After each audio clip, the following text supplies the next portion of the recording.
Jadi 20 tahun penuh saya mendampingi beliau dan menjadi juru bicara pemikiran beliau yang sulit-sulit itu. Beliau lebih mementingkan pendekatan yang filosofis. Jadi makna dari agama itu tidak sekedar teks agama. Yang kedua, lompatan-lompatan ini, pemikiran ini oleh Gus Dur disampaikan sedikit demi sedikit. Karena harus disampaikan di NU yang sangat konvensional di dalam pemikiran. Dan saya harus menjelaskan lompatan-lompatan ini.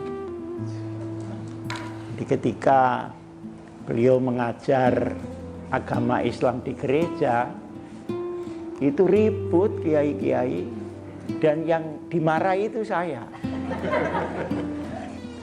Saya tanya sama Gus Dur, Gus, sampean dimarahi sama kiai-kiai. Jawabnya Gus Dur, loh, saya di situ mengajar loh, saya enggak jadi murid di situ. Bener juga saya pikir.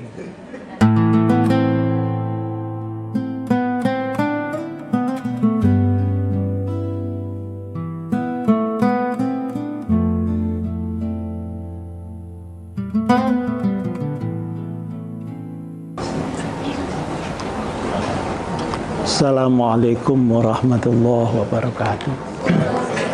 Selamat sejahtera untuk kita semua dan selamat pagi.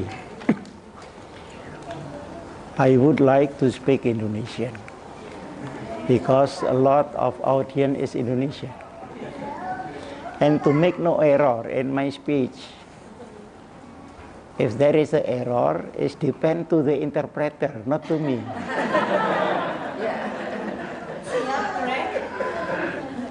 Especially for the deep meaning or the special terminology and also the meaning of the essence of my speech. Bapak-bapak, saudara-saudara yang saya hormati, saya mengenal Gus Dur tahun 1979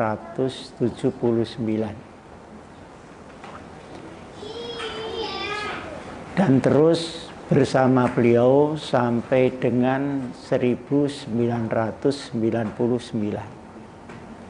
Jadi 20 tahun penuh saya mendampingi beliau dan menjadi juru bicara pemikiran beliau yang sulit-sulit itu.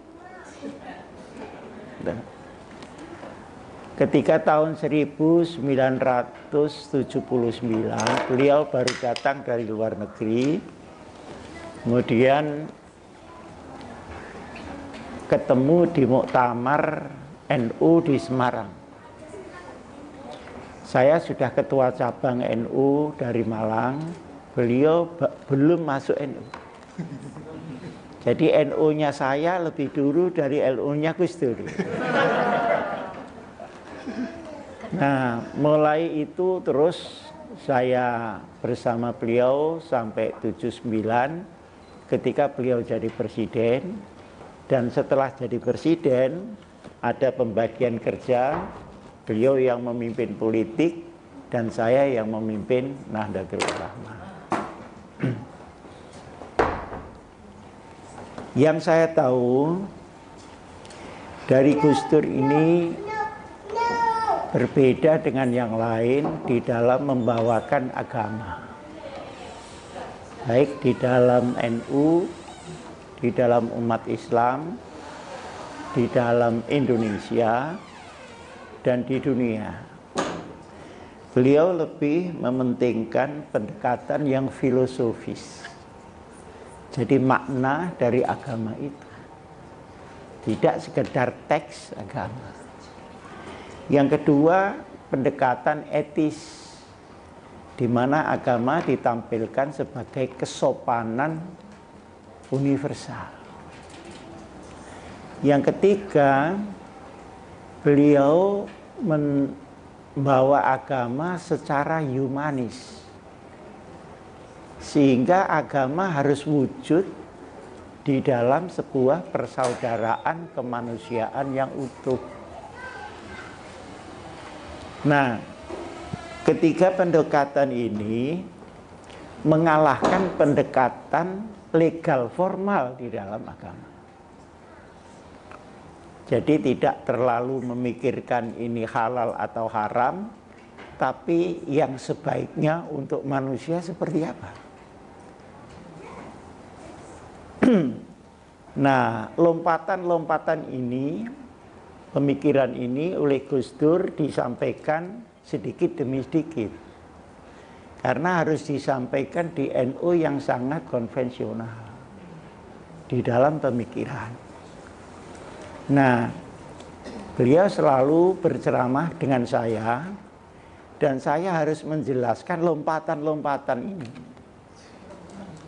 Jadi ketika beliau mengajar agama Islam di gereja, itu ribut kiai-kiai, dan yang dimarahi itu saya. Kamu dekat dengan Gus Dur kok tidak ngomong? Masa khutbah di gereja, gitu. Marah itu semua. Saya tanya sama Gus Dur, Gus, sampean dimarahi sama kiai-kiai? Jawabnya Gus Dur, loh, saya di situ mengajar loh, saya tidak jadi murid di situ. Bener juga saya pikir. Akhirnya hal-hal semacam itu yang saya sampaikan ke kiai-kiai.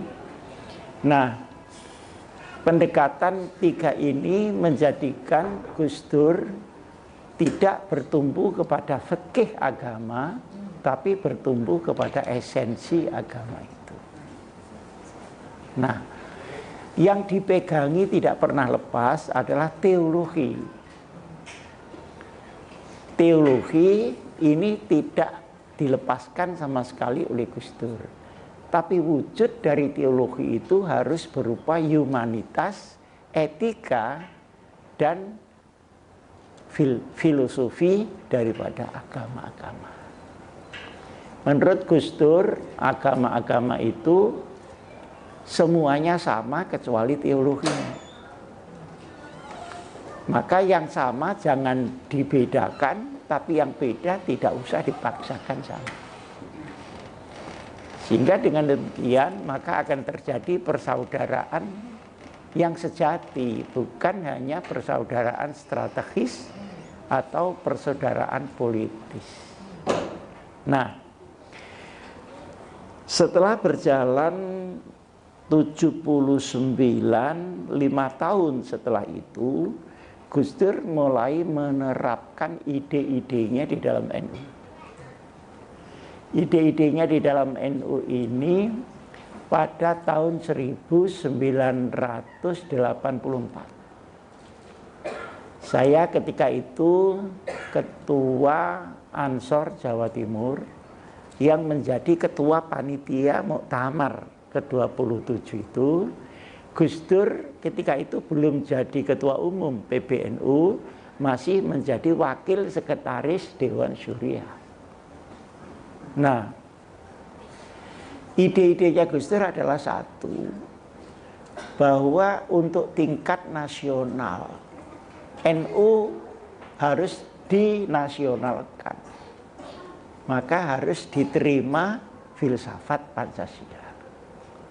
Toh Pancasila itu tidak ada hal-hal yang melanggar agama.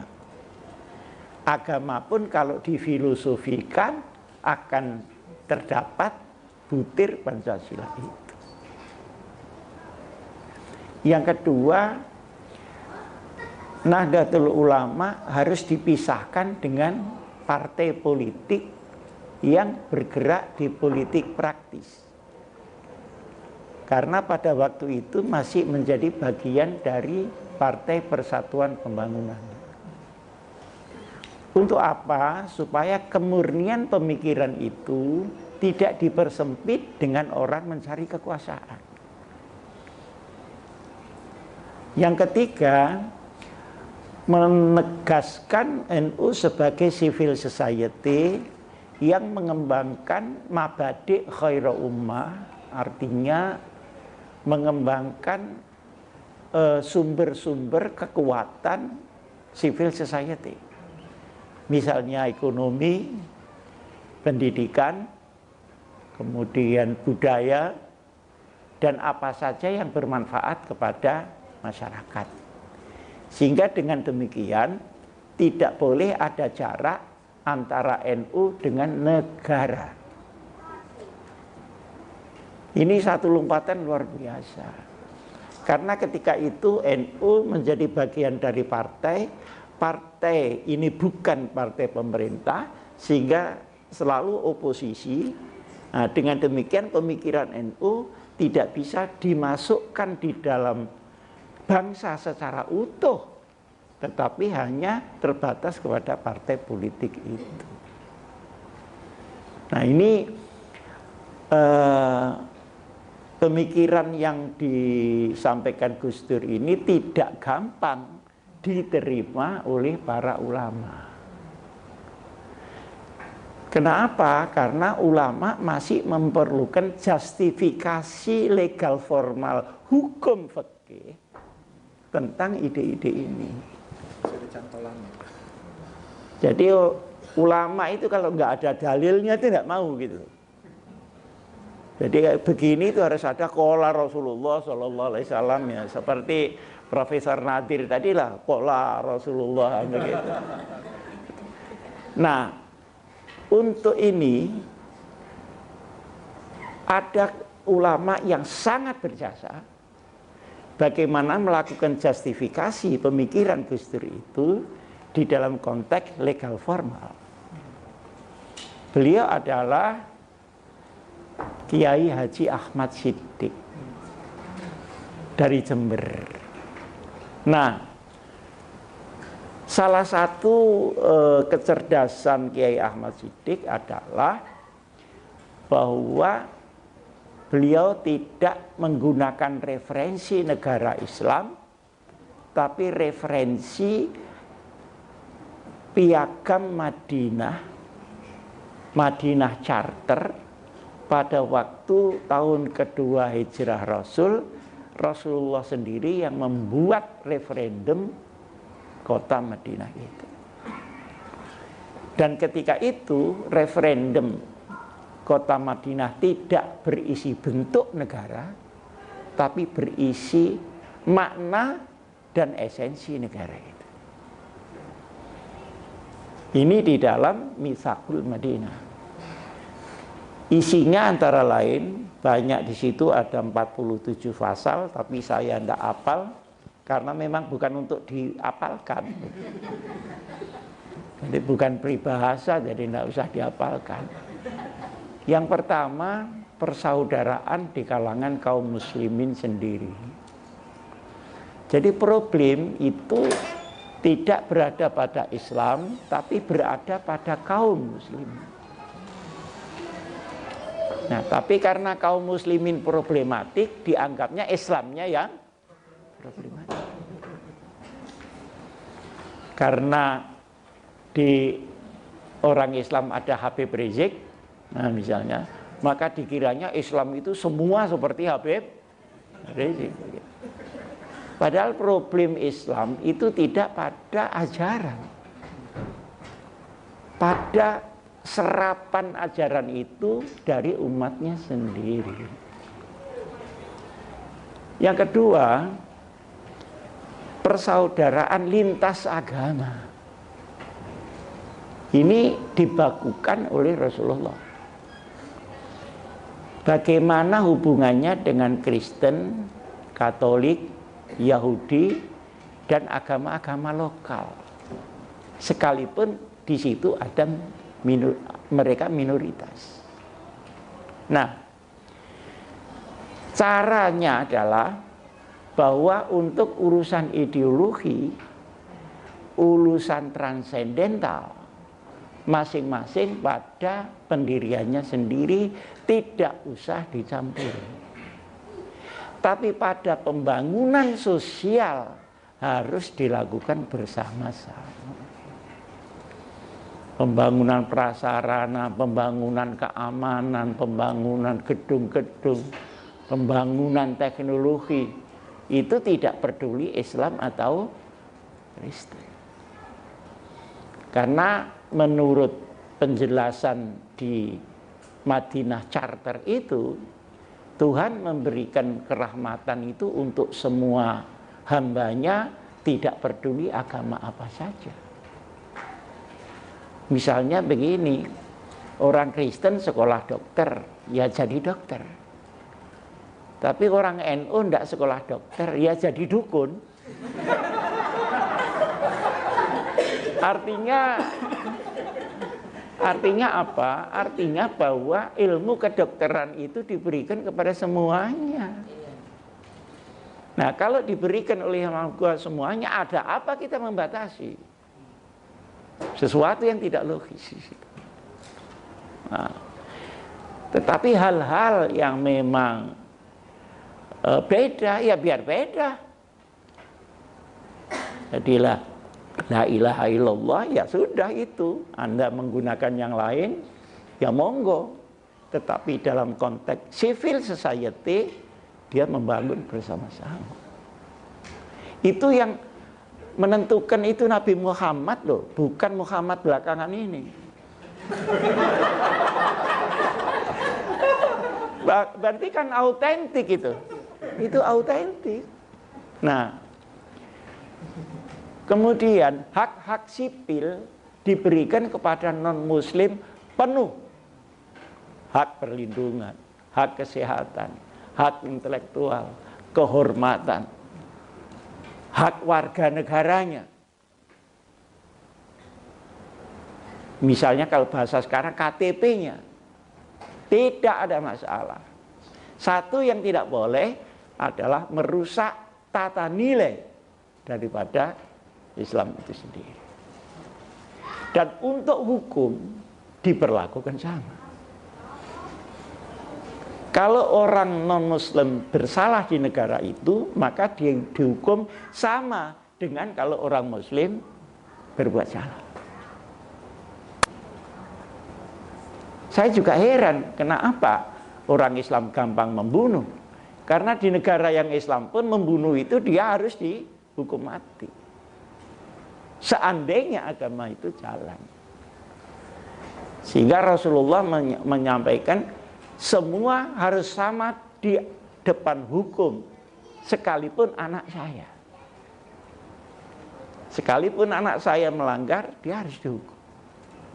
Nah, ini bedanya dengan di negeri kita. Siapa saja boleh dihukum, kecuali anak saya. Nah, ini ada waktu masih ya? Takut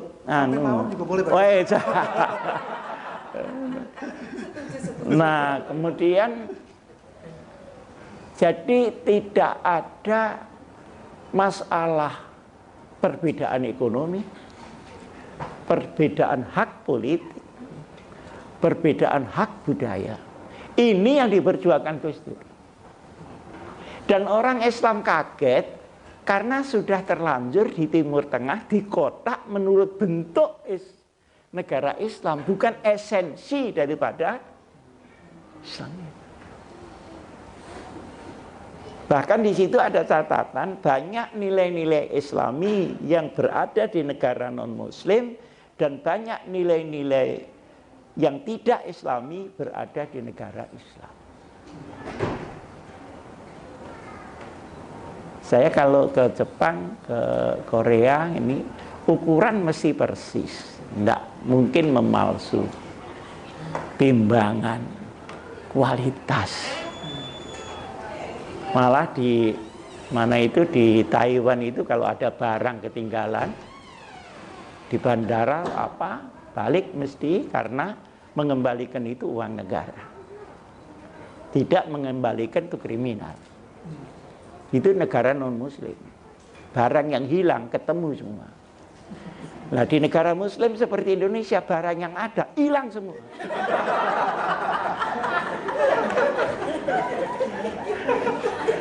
Saya ini selingan aja, saya pernah diberitahu oleh ketua KPK, Pak Kiai, itu di belakang gedung KPK itu ada gudang khusus untuk harta koruptor yang dirampas.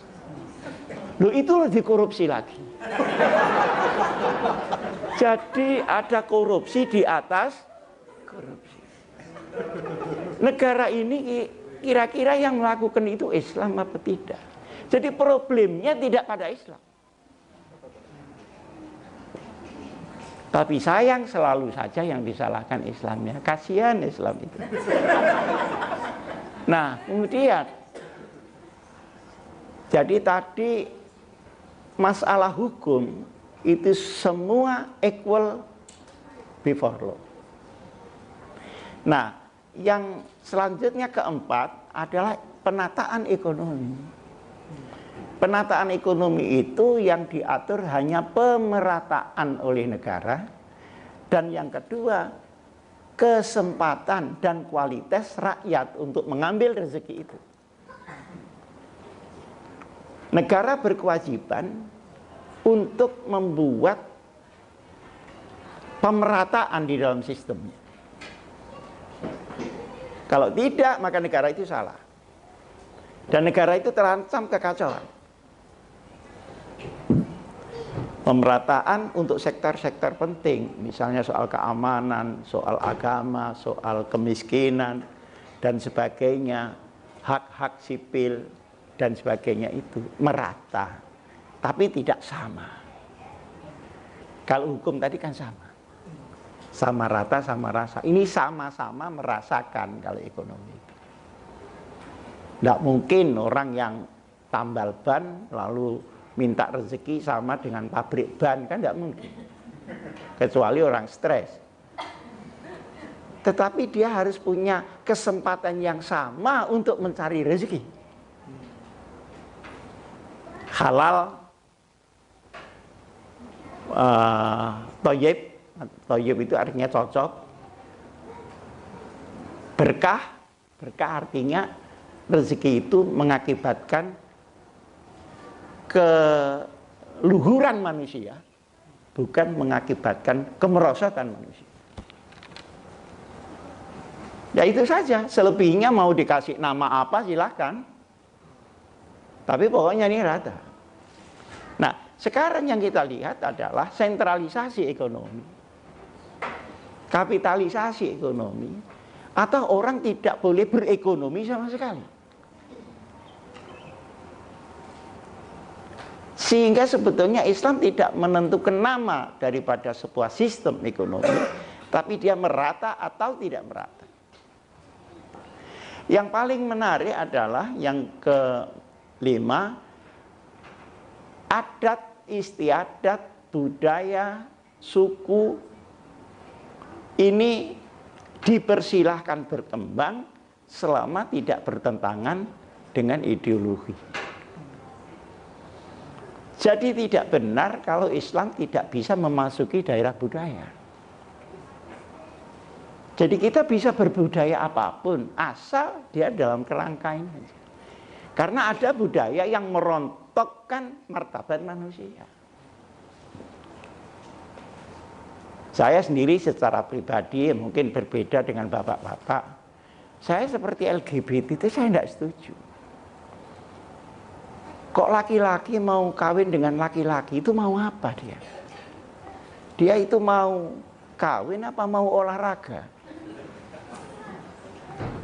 Nah, ini tentu tidak boleh. Kenapa? Karena ini dianggap menurunkan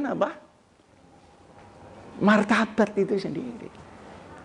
Jadi tidak ada sesuatu yang baik dilarang agama, itu tidak ada.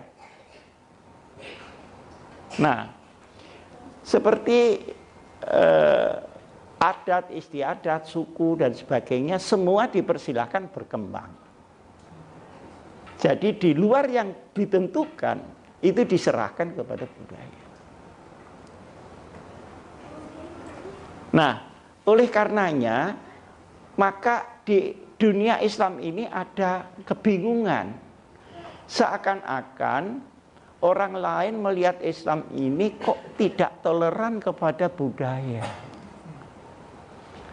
Memang yang di Timur Tengah itu hanya menggunakan budaya dari negaranya.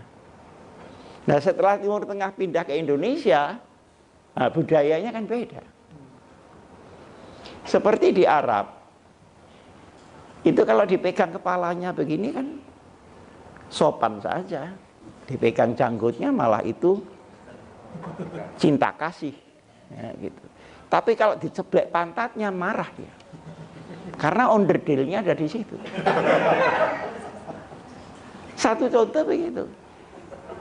Lalu di sini orang menghargai leluhur di Indonesia, di sana tidak, dan sebagainya dan sebagainya. Kadang-kadang yang membuat radikal dan ekstremis itu adalah perbedaan budaya yang seharusnya diakomodasi menjadi bagian yang diharamkan, kemudian dihadapkan kepada agama, maka terjadilah pengkafiran dan sebagainya dan sebagainya. Padahal aslinya tidak begitu. Nah, kemudian nasionalisme juga dibangun, jadi seluruh agama-agama yang ada di Madinah, kalau Madinah diserang, maka dia harus membela secara bersama-sama. Dan perang di dalam Islam itu ada aturannya. Perang itu hanya kalau diperangi. Kalau tidak, dia tidak bisa mengambil inisiatif untuk perang. Oleh karenanya perang pada zaman Rasulullah itu selalu di dekat Madinah, tidak Mekah. Karena Mekah tempatnya musuhnya Rasulullah. Dan mesti dihadapi di luar kota, supaya tidak ada destruksi di dalam kota. Jadi begini ini sudah tertata secara rapi. Jadi ada nasionalisme di situ. Jadi kalau Indonesia merdeka dibela oleh Islam, oleh Kristen, oleh Hindu, itu sudah benar. Dan nasionalisme ini menurut ini Mitsaqul Madinah adalah kecintaan untuk membangun Madinah itu tanpa dia eksklusif terhadap negara yang lain. Karena eksklusif itu tidak mungkin. Dan Islam itu rahmatan lil alamin, bukan rahmatan li Saudiyin. Nah, ini semuanya kadang-kadang klaim-klaim itu salah. Karena Islam itu datang di Saudi, dikiranya untuk orang Saudi saja. Padahal ini rahmat untuk seluruh alam.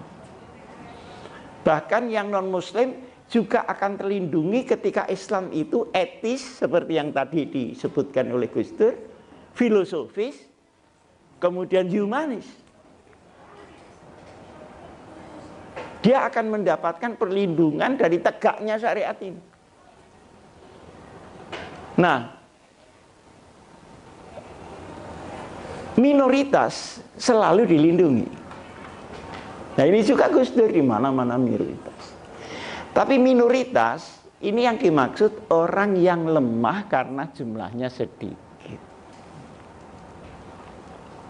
Tapi di negara yang sentralistik, minoritas menjadi mayoritas di dalam potensi, mayoritas menjadi minoritas di dalam potensi.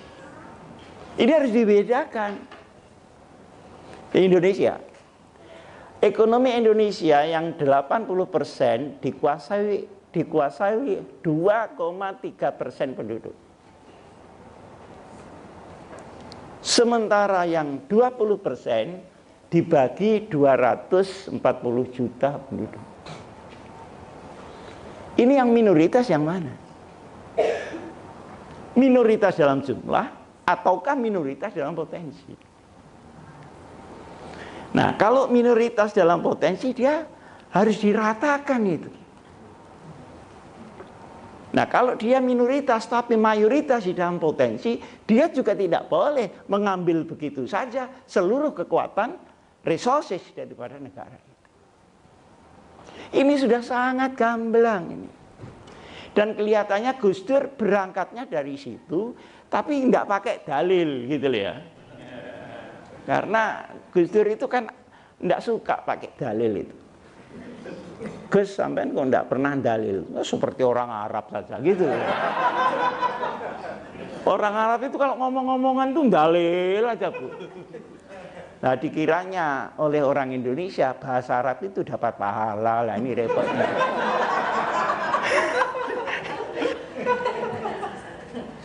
Tidak pernah dalil karena yang diomongkan itulah dalil.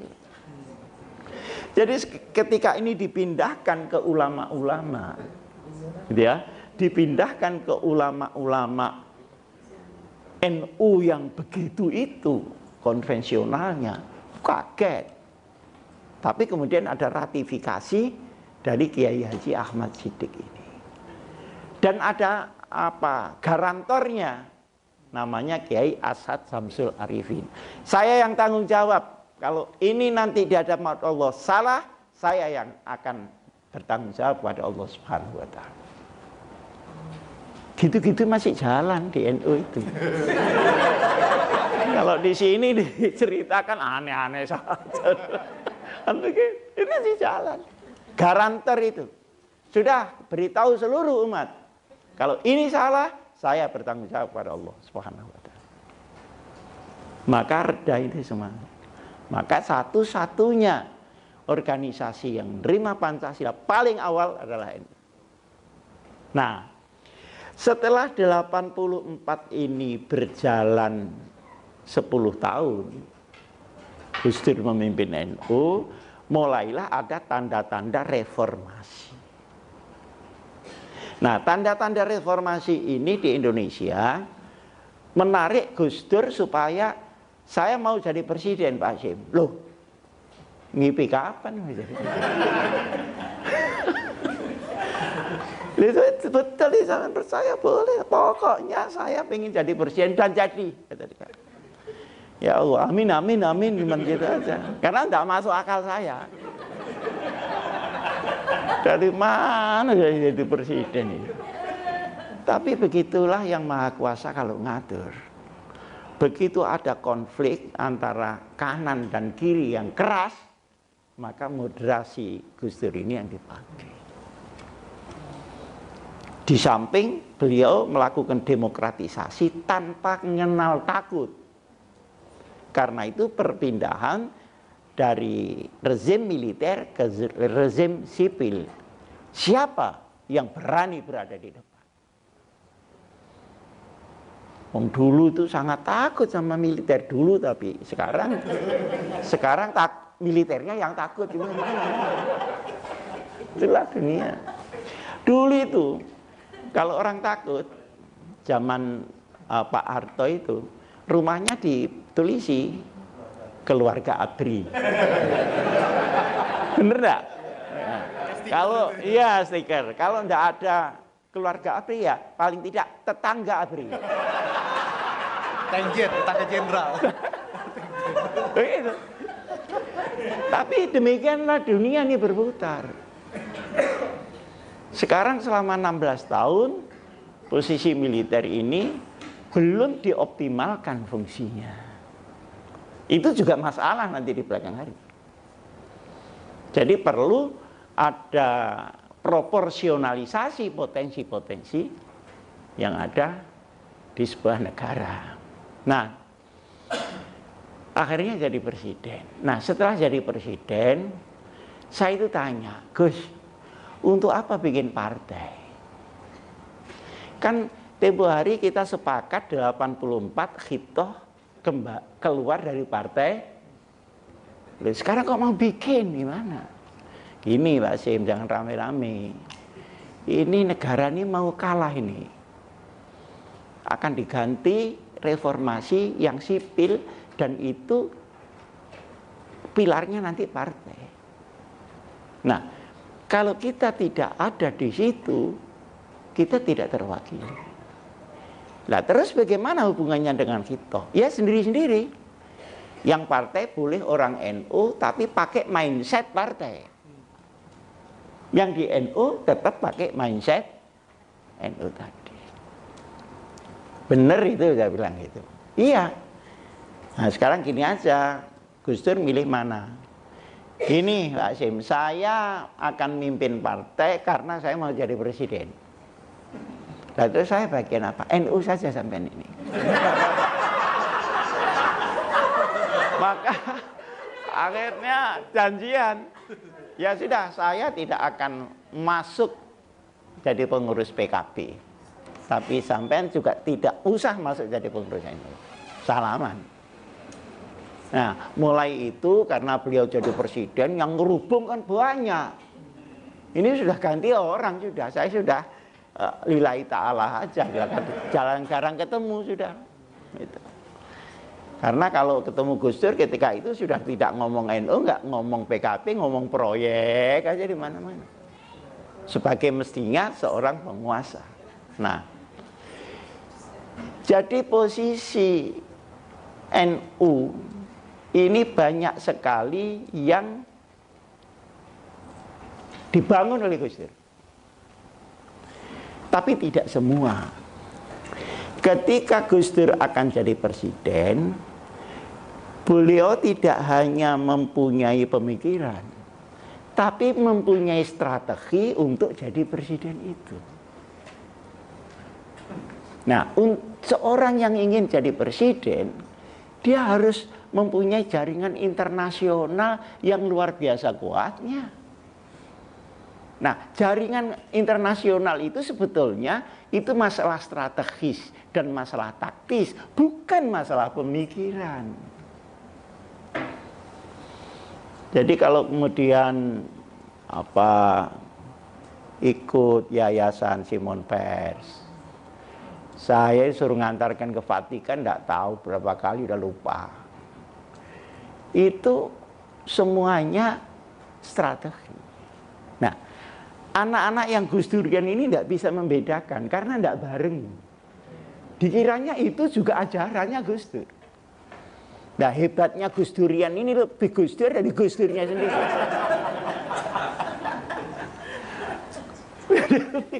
Enggak, yang itu mainan aja Mas dia gini, mainan aja.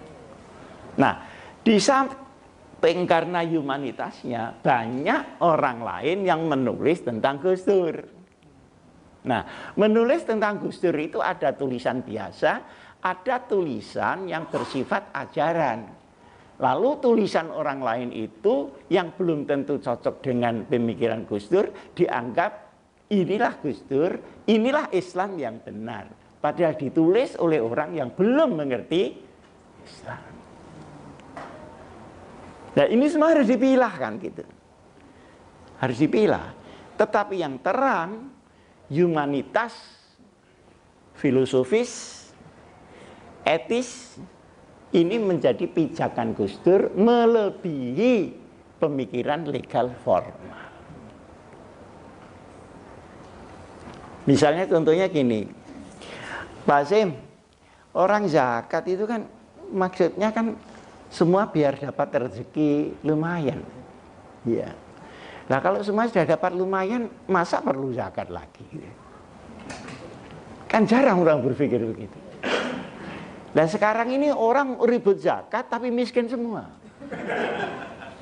Sehingga waktu ada seminar tentang zakat, yang datang itu penerima zakat semua. Mustahik semua, tidak ada muzakinya.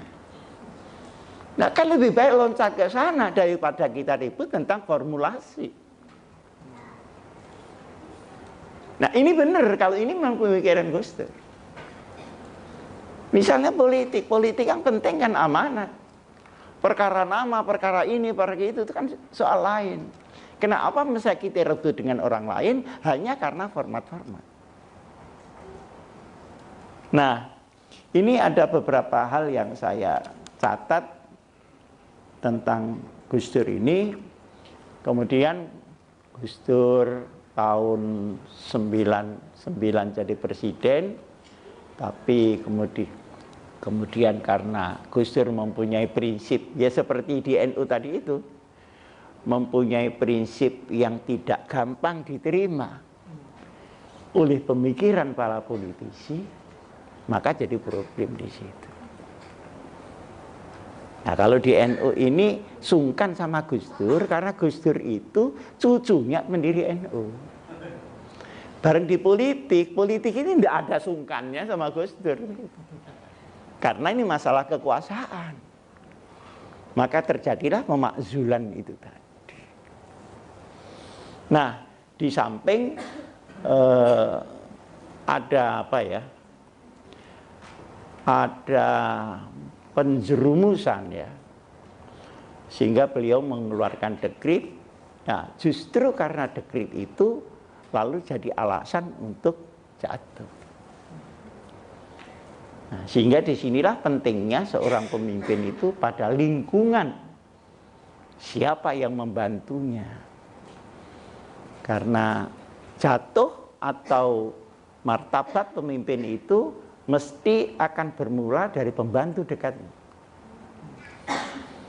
Tidak mungkin orang jauh akan menjerumuskan, kan tidak nyampe tangannya.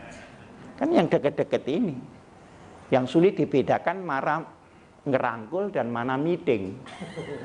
Kalau di singseti kan meeting. Nah, kemudian ganti reformasi. Ganti reformasi itu yang menjadi problem sekaligus juga prestasi adalah amandemen.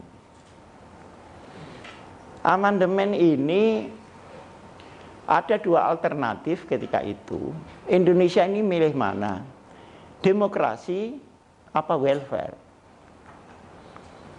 Kalau Malaysia, Singapura memilih welfare. Karena dengan kesejahteraan demokrasi akan tumbuh. Indonesia memilih demokrasi. Kenapa? Terlalu lama ditekan itu loh, 30 tahun itu. Kan kepingin dia bebas sebebasnya. Akhirnya memilih demokrasi bukan welfare. Pada proses reformasi ini tadi. Nah, ketika ini dimulai, ternyata arus demokrasi itu melampaui kemampuan pemikiran demokrasi rakyat awam ini. Jadi ada overdosis di situ, sehingga di dalam Undang-Undang Dasar banyak titik-titik yang asalnya menjamin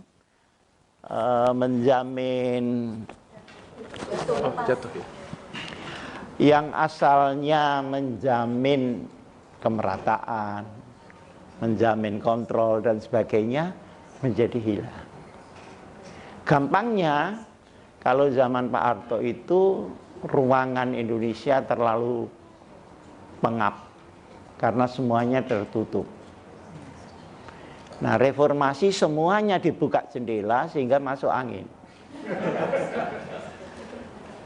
Angin dari luar yang datang secara komprehensif tidak cukup kuat diterima oleh perkembangan Indonesia yang masih di dalam underdeveloped countries.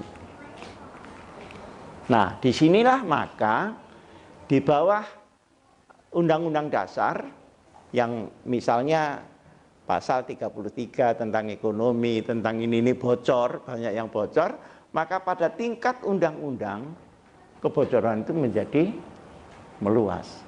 Pada tingkat aturan perundangan yang lebih bawah lagi, dia akan menjadi meluas lagi. Belum lagi kebiasaan penyelenggara negara yang kadang-kadang karena putarannya terlalu pendek, maka dia akan memanfaatkan waktu pendek itu untuk mengembalikan ongkos-ongkos ketika dia mau menjabat atau untuk menjabat kembali. Maka produktivitas ini menjadi milik pengusaha, bukan milik negara. Nah, ini semua problem. Sehingga karena ini sudah berjalan selama 16 tahun,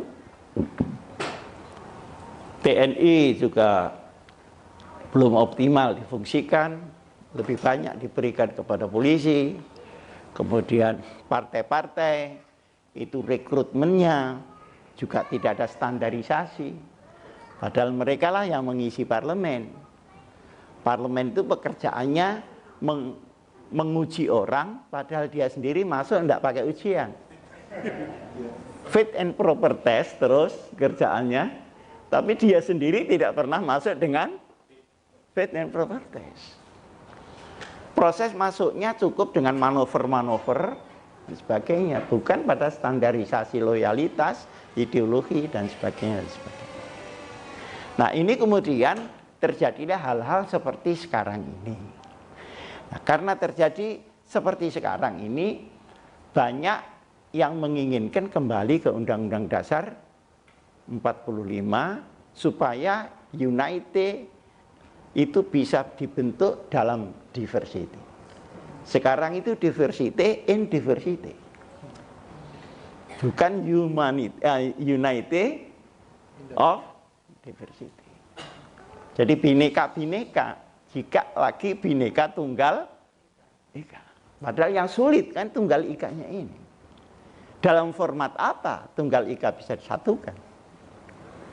Nah, ini problem-problem yang ada pada kita. Dalam kondisi seperti ini, maka ada dua arus besar yang masuk di Indonesia. Arus radikalisme plus terorisme kanan yang berwatak agama, dan masuk liberalisasi, baik liberalisasi pemikiran, liberalisasi agama, liberalisasi hukum, liberalisasi ekonomi, liberalisasi budaya yang masuk secara bersama-sama, dan ini berhadapan-hadapan.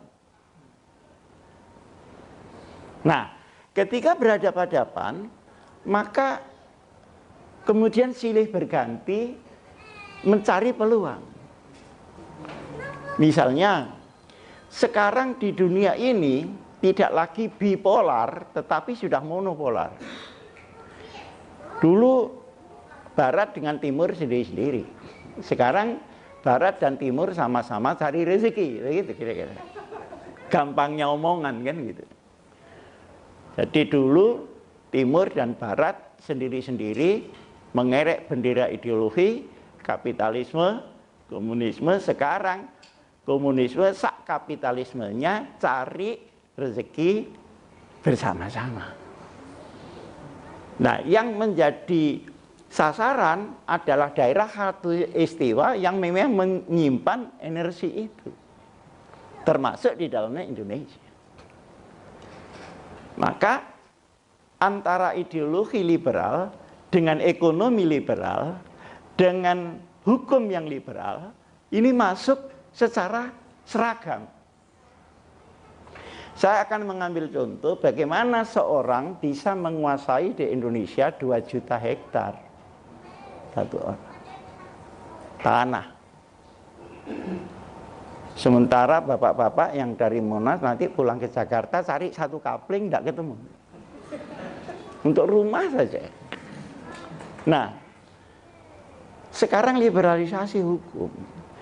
Hukum dalam kondisi kekuatan ekonomi yang begitu berat dan kekuatan kekuasaan, maka hukum ketika terhimpit oleh keduanya, maka hukum menjadi tidak jelas eksistensi. Ini sudah kita bisa lihat.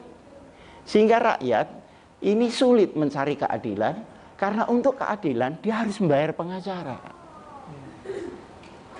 Rakyat mana yang kuat membayar pengacara?